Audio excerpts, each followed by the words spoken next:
এখন আমাদের সকালটা খুব তাড়াতাড়ি শুরু হয়ে যায়। সকাল 5টায় সবাই উঠে পড়ি, কারণ 6টার মধ্যে উৎসা স্কুলে বেরিয়ে যায়। আজকেরও যথারীতি উৎসাকে রেডি করে স্কুলের বাসে তুলে দিয়ে আমি আর গৌতম চলে এসেছি ফুলের দোকানে ফুল কিনতে। দেখো এনার কাণ্ড, একদম ভয় নেই। আমি ওই মুহূর্তটাকে চট করে ক্যামেরাবন্দি করে নিলাম। বাজার আমি খুব একটা করি না, গৌতমই করে থাকে। তো ফুল কিনতে এসে ফুলের দাম শুনে আমার তো জিভ শুকিয়ে গেল। এই গরমে চলে এসেছি ফলের দোকানে। পূজাস্তির মরশুমে একটু ফল ফুল মিষ্টির দাম বেশি হয়, তা বলে কি পূজাস্তি করবো না?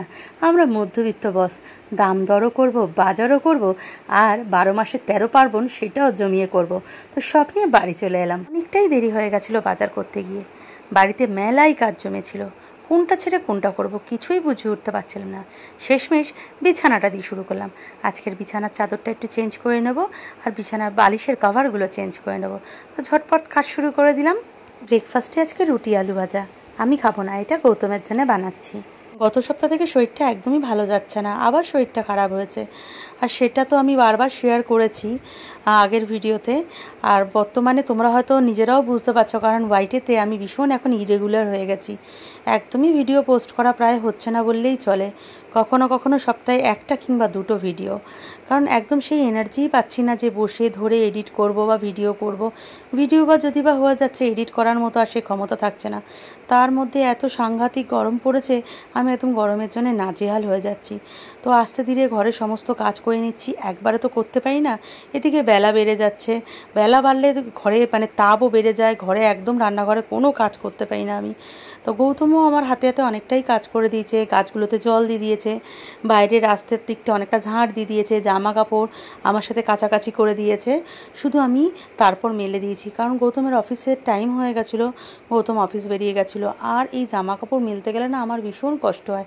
এখন তো ভীষণ মোটাও হয়ে গেছি, গলিটা খুব সরু। এই সরু গলি দিয়ে জামা কাপড় মেলতে গিয়ে নয় হাতে লাগে নয় পায়ে লাগে।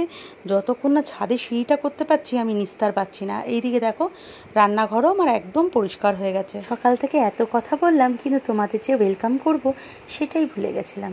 তো নমস্কার বন্ধুরা, আমি সুপর্ণা। তোমরা সবাই কেমন আছো? আশা করি খুব খুব ভালো আছো। আমার চ্যানেলে আর নতুন একটা ব্লগে অনেক অনেক ওয়েলকাম। তো যথারীতি এতক্ষণ যেটুকু ভিডিও তোমরা দেখেছো তাতে নিশ্চয়ই বুঝতেই পেরে গেছো এটা নীল ষষ্ঠীর দিনের ভিডিও। তো অনেকটাই দেরি হয়ে গেল, কি করব বলো, শরীরটা যে ভালো যাচ্ছে না, এডিট করার মতো ক্ষমতা হচ্ছে না, তাই একটু দেরি হয়ে গেল।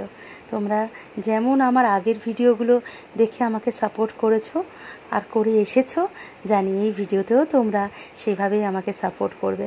যারা আমার ভিডিও নতুন দেখছো তাদের কাছে একটাই অনুরোধ করব, চ্যানেলটা সাবস্ক্রাইব করে পাশে থেকো। তোমাদের এই সাপোর্ট, একটা লাইক আর একটা ছোট্ট কমেন্টস আমার মনকে অনেকটাই অনুপ্রেরণা জাগায়, যার জন্যে এত শরীর খারাপের মধ্যেও আমি তোমাদের জন্য ভিডিও বানাবার শক্তি পাই। ঘরের ঠাকুর তো দেওয়া হয়ে গেছে, এবার মন্দিরে যাওয়ার জন্যে রেডি হচ্ছি, সব কিছু গুছিয়ে নিচ্ছি। নীলের ঘরের বাতি সন্ধ্যাবেলায় দেয়, কিন্তু আমার শরীরের সেই অবস্থা নেই যে সন্ধ্যা অবধি অপেক্ষা করতে পারবো। তাই ঘরের ঠাকুরটা দিয়ে এবার মন্দিরের দিকেই রওনা হব। অনেক দিন পর পায়ে একটু আলতা পরছি। আলতা পরতে আমি ভীষণ ভালোবাসি, কিন্তু এখন আর আলতা পরাই হয় না। পেট চেপে বসে আলতা পরতে গেলে আমার খুব পেট ব্যথা করে, তার মধ্যে এখন মোটাও হয়েছি, খুব কষ্ট হয়। কেউ যদি পরিয়ে দেয় তাহলে বেশ ভালো হয়, কিন্তু কে পরিয়ে দেবে? উৎসাহ স্কুলে যেরকম পেরেছি সেইভাবে পরে নিয়েছি। দেখো আমার পায়ে আলতা পরা হয়ে গেছে, তাও তো হাতে পায়ে চারিদিকে ভর্তি করেছি। উৎসাহ স্কুল থেকে চলে এসেছে আর আমি একদম রেডি হয়ে গেছি। মেয়ের জন্য ওয়েট করছিলাম যে ও আসলেই আমি বেরিয়ে যাব। এখন প্রায় 1টা বাজে, পুরো ঘড়ির কাটায় কাটায় 1টা।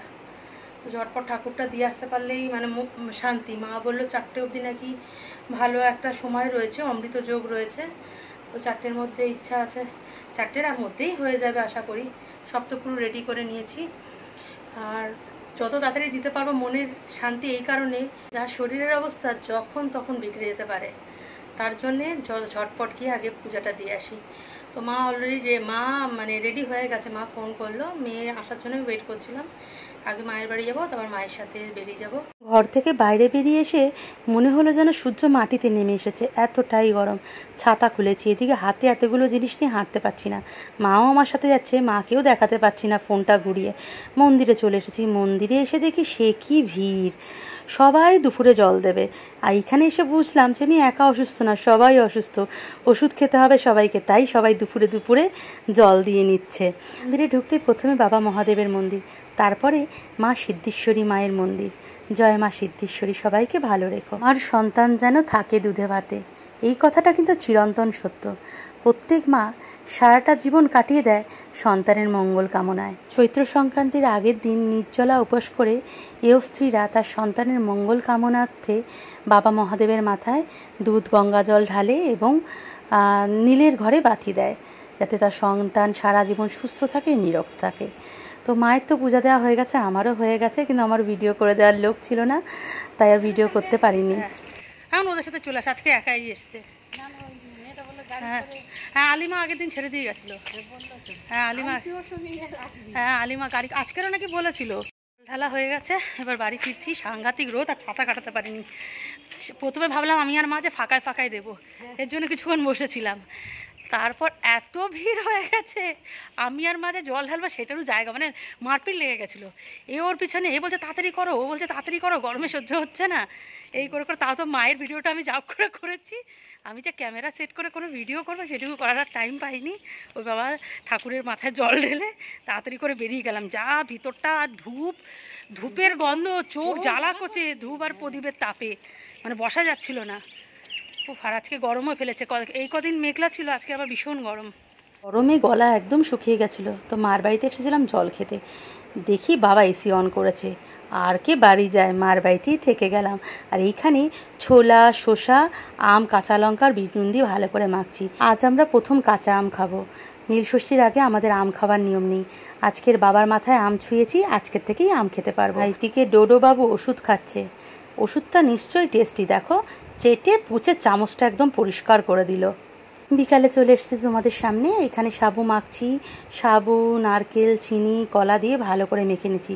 আর সাবু মাখা আমার ভীষণ প্রিয় একটা জিনিস। আগামীকাল আমাদের পাড়ায় শীতলা পূজা, তার জন্যেই বাড়ি চলে এলাম, কারণ রান্না বান্না করতে হবে, না হলে মার বাড়িতে আরেকটু বসতাম। কালকেকার জন্য পান্তা ভাজাভুজি সবই করে রাখবো। সারাদিন শাড়ি পরেছিলাম, তো একটু ফ্রেশ হতে গেলাম বাথরুমে। মানে বাথরুমে গিয়ে আমার একদম মানে কি বলবো, মুড অফ হয়ে গেল। এটা যদি আমার সকালবেলা হতো আজকের, আর আমার মানে মানে কি বলবো, নীলের ঘরে বাতি দেওয়া হতো না। ইনসিডেন্টটা যা, মানে আমাকে শুয়ে রেস্ট নিতে হতো, আর কিচ্ছু করার না। কারণ আমি মানে তোমরা হয়তো অনেকেই জানো যারা আমার পুরনো বন্ধু, যে আমার শরীরে মেরিনা ইনস্টিটিউশন করা আছে আমার ইউট্রাসে। মেরিনা হচ্ছে একটা মেশিন, যার মধ্যে 4 থেকে 5 বছরের একটা মেডিসিন স্টোর করা আছে, যেটা প্রতিদিন একটা মিনিমাম একটা রেঞ্জ আছে, সেই অনুযায়ী সেই অনুপাতে আমার শরীরে ইনজেক্ট হতে থাকে। যার জন্যে এন্ডোমেট্রিসিসের জন্য আমার ওরাল মেডিসিন নিতে হয় না, ওটাই প্রত্যেক দিন একটা নির্দিষ্ট পরিমাণ আমার শরীরে এমনি এমনি ইনজেক্ট হয়, একাই ওটা অটোমেটিক্যালি। আর ওই মেরিনার সাথে একটা বড় থ্রেড লাগানো আছে, যেটা অলরেডি বাইরে বেরিয়ে থাকে। হ্যাঁ, মানে বাথরুমে গেলে আমার হাতে টাচ লাগে। তো ওটা বললো মেরিনা যত মানে সেট হয়ে গেলে ওটা থ্রেডটা আর হাতে লাগবে না, মানে সুতোটা আর হাতে লাগবে না। এবং সুতোটা যথেষ্ট ধারালো, একদম হাতে লাগলে মনে হয় যেন টিন ভাঙা, মানে টিনের জিনিস এরম একটা। তো এই মানে সুতোটা প্রায় আমার এই এতদিন ধরে যে আছে, সুতোটা প্রায় লাগেই আমার হাতে, যখনই বাথরুমে যাই বা স্নান করি তখন আমার হাতে লাগে। তো মানে আমি তখনই বুঝতে পেরেছি আমার মেরিনা এখন অবধি সেট হয়নি শরীরে ঠিক জায়গা মতো। আর গত মাসের প্রথম থেকে, মানে গত 2-3 সপ্তাহ আগে থেকে আমি এটা আর মানে আমার হাতে লাগছিল না। তো আমি একটা খুব খুশি, ভিতর থেকে একটা খুশি ছিলাম যে যাই হোক সেট হয়ে গেছে, আর হাতে লাগছে না, মানে একদম আস্তে আস্তে এবার সব ঠিক হয়ে যাবে।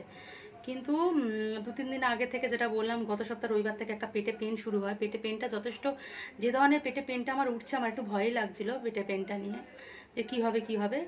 আজ হঠাৎ বাথরুমে গিয়ে দেখলাম যে দড়িটা আবার বেরিয়ে এসেছে শরীরের ভিতর থেকে, এবং দড়িটা অনেকটা বেরিয়ে এসেছে, আগের থেকেও বেশি পরিমাণ বেরিয়ে এসেছে। তো তার সাথে দেখলাম ব্লাডও আসছে। তো আমার এখন টেনশন স্টার্ট হয়ে গেছে। এটা যদি সকালে হতো, আর মানে আমি ঠাকুর দিতে যেতে পারতাম না, মানে ওই শুয়ে রেস্ট নিতে হতো। এরম হলে সঙ্গে সঙ্গে একটু রেস্ট নিতে হয়, কদিন রেস্ট নিলে আবার ঠিক হয়ে যায়।